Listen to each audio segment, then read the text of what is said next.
And, in the space of a week, I went from, making 300 pounds a month, which obviously that client I dropped at that point, or 380 pounds a month, to, almost making like $4,500. And at that point I was like, all right, cool. I'm dropping out of school, because I've been trying to do it for months and months, but I had no real case. But then I signed up a few more clients, clients that I'm still friends with today, a company called Zebra Fuel, Furo Systems. Zebra Fuel was 2,500 pound a month retainer. Furo Systems was 1,500 pounds. So, very quickly I was getting to the point where I was making 10 grand a month at the age of 17. My come up is harder. I bust up my drip. My diamonds is water. My come up is lit. MyComeUp.com. Where does the transition happen from inciting all this information and then transitioning at 16 to realizing that you want to drop out and start a business? Where does that transition happen, and what's the spark behind that? For sure. So, I think the really cool thing is when you read a lot of these books when you're young, you don't have the same sort of ego.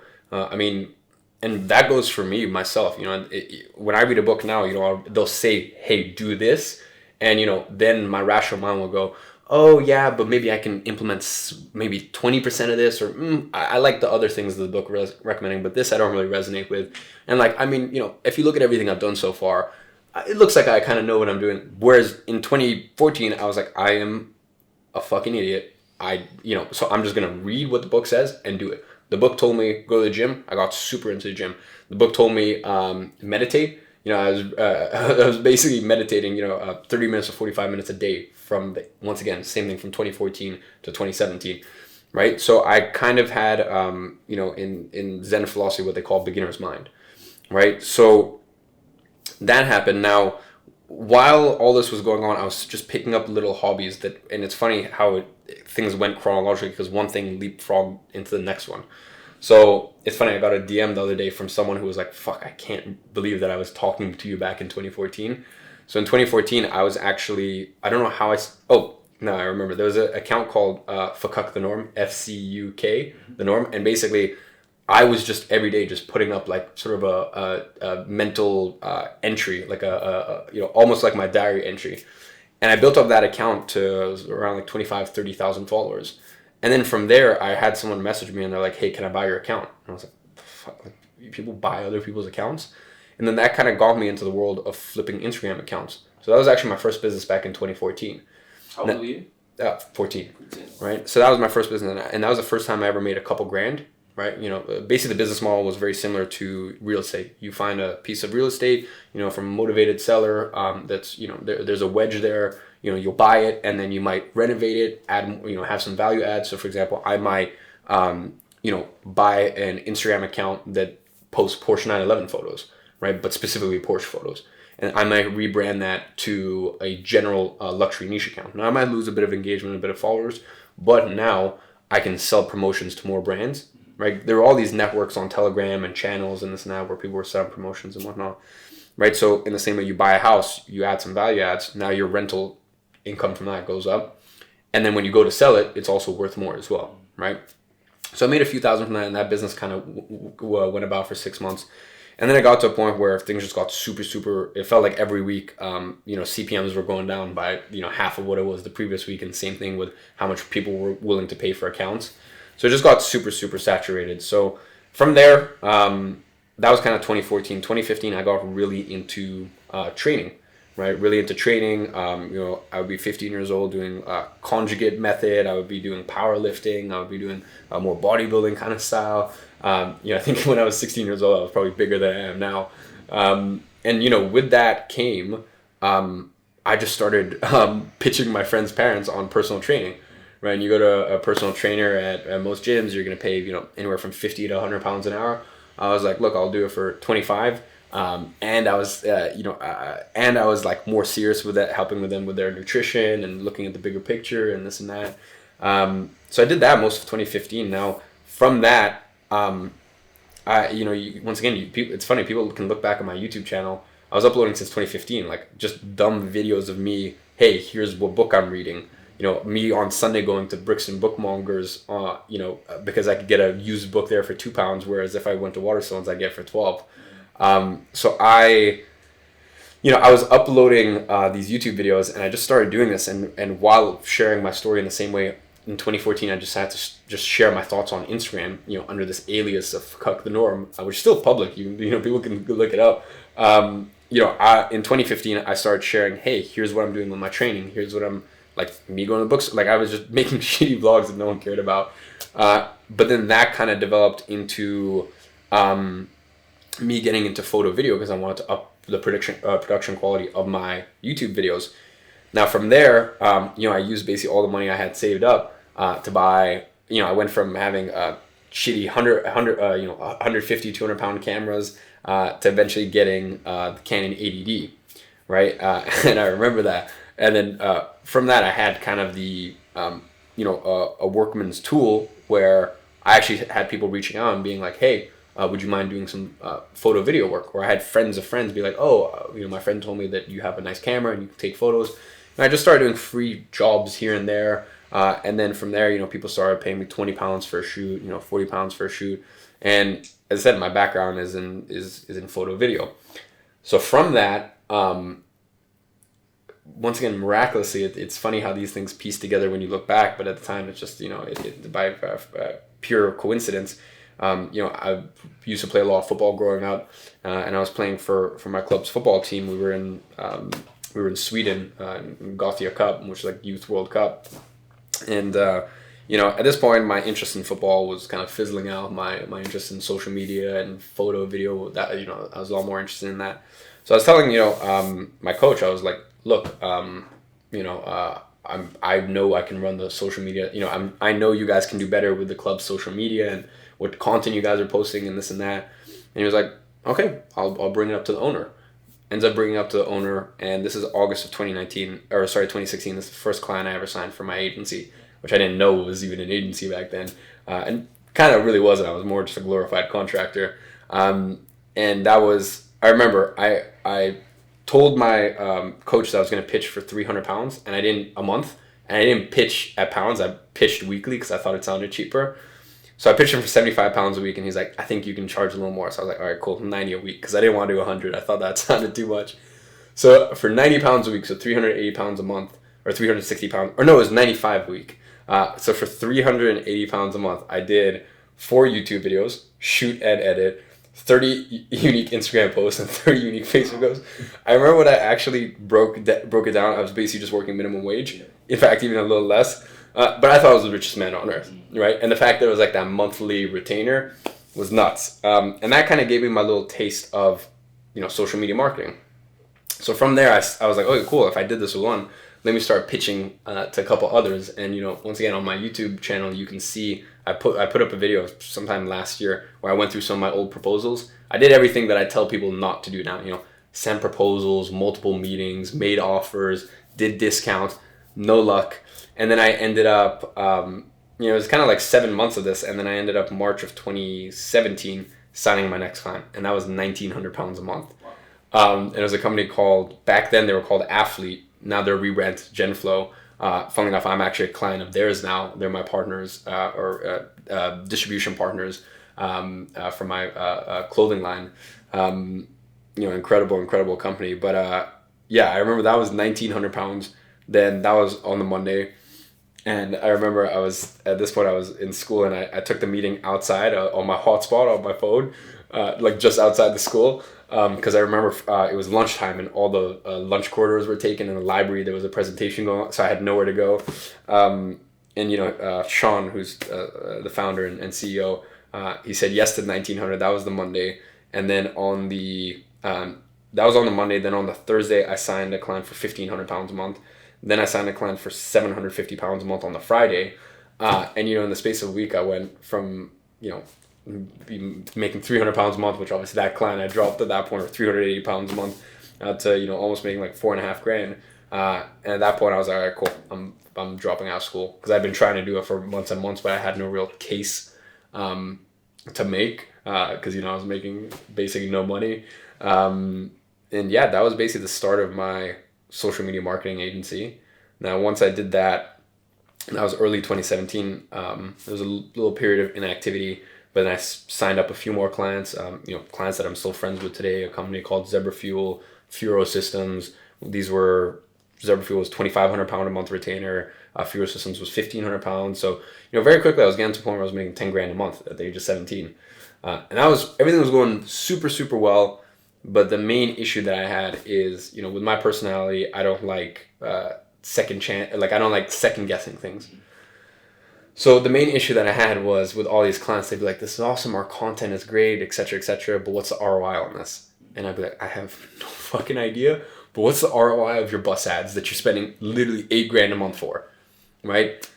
And, but for some reason they looked at me as a young, we don't really, they were unsure of it. Whereas the red bus ads, you can go to their swanky office, they'll pitch you, and you get that sense of like safety, because you're working with a big agency. And yeah, that just really annoyed me because I got to a point where I was making, 10, 15 grand a month. But I was like, I don't feel like a business owner. I feel like now I just have multiple bosses in the form of my clients. So I realized a real need for me to deliver a service where there's a clear end of month ROI, or at least some sort of, hey, we brought you this amount of leads, the email campaigns did X amount, SEO has brought in this, just something tangible, right? So then I started learning about Facebook ads, right? And I remember it wasn't all smooth sailing. There was a 6-month transition where I went from having a creative agency really to a purely paid traffic agency. And I started pitching all of my clients that I was doing at the creative agency, charging them, an extra, hey, for an extra 500 pounds a month, I'll run your ads. I'll do it at a discount rate because you're a client. And the funny thing is, because I was so bad at ads, not only did I lose them for the ads, I lost them for everything else because they're pissed off with me. So that was a very, very turbulent 6 months. But I kind of found my footing beginning of 2018. From there, decided that I want to work only with education companies because education has always been something close to heart for me. So did that, and just over the space of a few months, once I really zoned in on one niche, things just kind of flew from there. Ended up finding a contractor. We worked together for 6 months on a contractor basis. Towards the end of 2018, I ended up bringing him on full time, but in the space of 6 months, and this is really the power of once you just decide on a niche and you just get so focused and so zoned in on them. I was signing 5,800 pound a month retainers. I was signed my first ever 5-figure a month retainer, and things were scaling up really, really quick. And yeah, ever since, we're here in almost March of 2018. So for the past 3 years, we've been a paid traffic only agency. Now we've worked with some of the best in the industry. Now our model is we work with anywhere from at the moment between like 16 to 18 clients a month. We're about to bring on another media buyer, and it's me and a team of 4. And yeah, we make we make most of our money from performance fees with clients, bring in over 100K a month profit, and got a great vision for where I want to go in the future with the agency, which is by 2023, so within the space of the next 18 months, I don't want to work with a client unless we have equity in their company. Now it's awesome because we make most of our money from performance. But at the end of the day, I know we're outward facing, we're a paid traffic agency, but inward facing, we're almost a full service agency because I have multiple other businesses.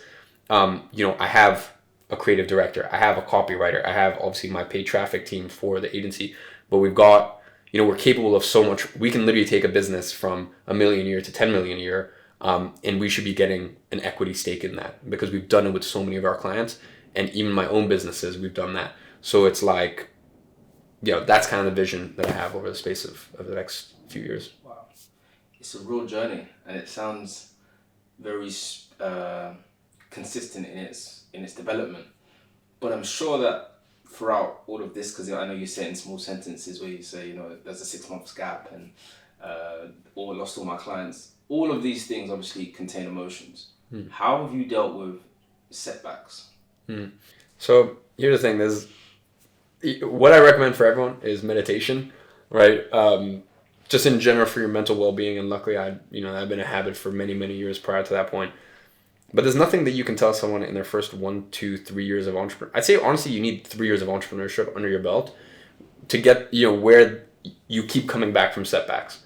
Now at this point, when I get a setback, I can just laugh at it and I can look at it from a bird's eye perspective. I always say when it rains, it pours, and that's in a good way and a bad way. So I know when shit thing happens, most of the time I'm expecting 3 or 4. They usually come in clusters, right? I remember that, the latest one. The latest one was in October, where it looked like, keep in mind, us losing a client at the agency almost never happens. It's very rare, unless there's certain clients where they get to a certain scale, and as a business owner, I just recommend that they bring it in-house. Or we've had clients go different avenues with their business where we're kind of at that point no longer needed. But for us to lose a client because of poor results on our end, or kind of an issue with a client, basically never happens. In October, I remember vividly, there was 4 clients in 1 week, or 1 weekend, that I nearly lost.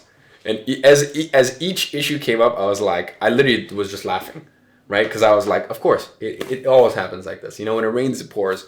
And that's me, almost 5 years into having an agency, in its various different forms, where I can laugh at it now. But try telling someone, even their first year, they lose their biggest client. Try telling someone, that, hey, it's fine, you'll recover. I remember this is 2019, right at the beginning of 2019, Q1 2019. In the space of 72 hours, I lost 3 clients. Once again, when we lose clients, most of the time it's because they're bringing it in-house, which, I can understand. When we're charging, 12 grand a month in terms of our billable, they're thinking, hey, crap, we can have 4 full-time in-house media buyers for that price. So that's kind of the main issue we've had at the agency in terms of keeping clients. But I remember in March of, this is March of 2019, I end up losing in the space of 72 hours, because they all brought it in-house, 25 grand a month in retainers. So that's 25,000 pounds a month in bottom line, right? Because my costs for the agency are pretty much fixed. So yeah, when you lose 300 grand a year and basically pocket money in your pocket, it can sting. But, as I said, I think with the whole setbacks thing, I honestly, I think it's one of those things. It's almost like a breakup, right? That first breakup, you can say whatever you want to a person, but that first breakup will sting, right? Once you get to your third or fourth, you understand, hey, time heals, you move on. You have a bit more context for it. So I'd say it's one of those things, it's kind of the same thing when it comes to setbacks. So you've basically had this abundance of success in building agencies, from social media management all the way down to digital ad management. You decided along the way to start teaching people how to set their own one up. Tell me a bit about that transition as well, or integrating that into your... Yeah, so once again, it was just one of those by chance accidents. Obviously, education has always been close to my heart. I've always had a disdain for formal education, basically from the age of 14. And, in my bio on Instagram, all the way going back to 2016, I never knew what that meant, but it always, literally my bio has been the same for 5 years, on a mission to reform the education system. I never knew what form that would take. But as I said, all these things have just kind of come to me, and, there's been a demand and this and that. So obviously I left school early April of 2017. People were, obviously everyone thought I was going to fail and was an idiot and this and that. And I was doing pretty well, or at least for a 17-year-old back then. And, people were like, yo, like, what are you doing? Like, you selling drugs? Like, what's the sitch? And I was like, oh no, like I, create content, and then I grow clients' social media profiles, and I just started doing this advertising thing. So I'm like helping them get leads for either their physical business, or I was working with, weirdly enough, just a lot of tech startups back then. And, I was basically, telling them that, and they're like, awesome, can you show me? And I was like, yeah, for sure. Like, like what time works for you? And I would just get on free calls at the end of the day. And I thought it was like, it felt very like therapeutic. And I would get on these calls, and, I just tell people, hey, here's what I do. Here's how you reach out. This is that. And then it got to a point where that was like taking away energy and focus from my business. So I was like, I can't really do this anymore. And I told people that. And once again, I had a social media and this and that. And, people would post me on their story, that we were having a call together. And, people were wondering where it went. So I brought it back, and, I started charging for it, because people were like, hey, I'll pay you for it. at that point, at this point in the business, I've done 25K 2-day trainings. Company flies me out, 25 grand, 2 days. So I'm well versed in the idea of consulting.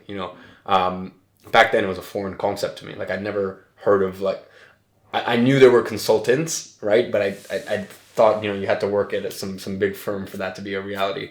So people were like, hey, look, I'll pay you for it. And I was like, okay, like this is a weird concept. So I started off with 75 pounds an hour, right? Just to help people. At the end of the day, I was like, at the end of the day, I'm unwinding anyways. So, if I can help some people and do, at least be compensated slightly for it, then why not? That just ended up growing and growing and growing to the point where I was like, this is taking up too much time from the business once again. But I also, was enjoying helping people. And then, it had done so much for me in my life, having a social media marketing agency that, as I said, it was just super, super fulfilling. So that all culminated in beginning of 2018, me launching a program. So then that way I could reach more people with less of my time personally one-on-one. And for the first year, it was, I think there's a real big difference between a course business and an education company. And really for the first year it was a course business. And most course businesses die out after 12, 18 months. And I got to a point where I was like, this is awesome. And, my courses were more profitable as in like the net amount I'm making for them, not revenue. I was making more net profit in 2018 for my courses than I am now, right? Even though our revenue has increased by 3-fold or 4-fold, right? And that's because I was running it as a course business back then, right? It was a course, I had my sales guy at the time or my appointment setter at the time, Esteban, who actually still works at the company or works part-time to help some of our students. But it was basically just me and him. It was the leanest operation ever. But I just got to a point where I was like, look, I know this isn't going to last long. And this also just, it really isn't, this is cool, but I want to take things to the next level. So in 2019, we rebranded to careeragency.com. I brought on our product manager, Kieran, who still works at the company. He's really more like the COO. Grew the team quite quickly and decided, hey, I want to make a real company out of this that can stand the test of time and does something innovative, right? And, I can safely say in a position we're in right now, we've done that. We have the largest education company on earth for agency owners. We do crazy things like, use a large portion of the profits to build schools in Nepal. All the way from that to spending 30 grand on a party for my students. And, people do stuff like that, but then they use that as an upsell opportunity. That was just 30 grand and we just partied and had fun and everyone met everyone and we gave out some awards for some of the people doing incredibly well. All the way to what we're about to launch in a few months that I know Kieran is going to always get pissed at me because I shouldn't be talking about this, but whatever, I'll talk about it. We've been working on something for the last 18 months, which is basically why we make no profit anymore. Because, this thing has cost us so much in R&D costs, over 7 figures that I've had to spend to develop something that, once again, it went from a course, but, each sort of, you look at my agency, it was a creative agency, but really I was more just a glorified freelancer to having a paid traffic agency to where my real goal is, something where I would feel so proud every morning waking up to have my agency incubator. So I want to be a hybrid of a VC firm, right, where I actually post up some of my own capital, but then we're also sort of a full service agency for our clients, right, and we have a stake in it. That's exciting to me. So that's what we're doing on the agency front. And then in terms of careeragency.com, as a course business to then an education company with a real mission, with a real vision, with our philanthropic arm, to where we're taking it now, where it's a education platform, an education platform that is doing something that's never been done before, and that's very, very exciting to me. Now here's the thing: money doesn't make you happy, right? I knew that, right? That's not a hard concept to understand, but also, just fuck off to anyone who tries to tell that to someone when they haven't earned money. Until look, the truest truth in life is that money doesn't make you happy. Women don't make you happy. Sort of hedonistic, ego-based accomplishments. They don't make you happy.